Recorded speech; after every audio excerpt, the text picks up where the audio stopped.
નમસ્કાર મિત્રો, હું છું દિલીપ ગઢવી, એડવોકેટ, ગુજરાત હાઈકોર્ટ. અને આજે ઓનરેબલ ગુજરાત હાઈકોર્ટના ચીફ જસ્ટિસની ખંડપીઠે જે ગુજરાત લેન્ડ ગ્રેબિંગ એક્ટ 2020ના સેક્શન્સને, અમુક સેક્શનને અનકોન્સ્ટિટ્યુશનલ ઘોષિત કરવા માટે જે પિટિશનો કરાયેલી હતી એ પિટિશનો રિજેક્ટ કરી દીધી છે. અને ગુજરાત હાઈકોર્ટ એવું ઓબ્ઝર્વેશન કર્યું છે કે બધી જે સેક્શન છે અથવા તો જે લેન્ડ ગ્રેબિંગનો કાયદો છે એ અનકોન્સ્ટિટ્યુશનલ નથી અને એની જે સેક્શનો છે એ બી અલ્ટ્રાવાયરસ નથી, કોન્સ્ટિટ્યુશનલ છે.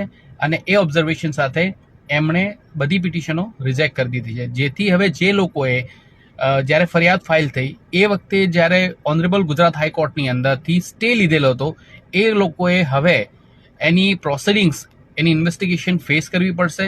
અને સાથે સાથે જો એમને બેલ નહીં લીધી હોય તો એમને આઈધર એન્ટિસિપેટરી બેલ, આગોતરા જામીન, અને જો એરેસ્ટ થઈ જાય છે તો એમને રેગ્યુલર જામીન લેવાના રહેશે.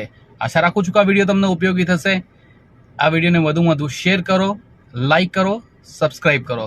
જય હિન્દ, જય ભારત.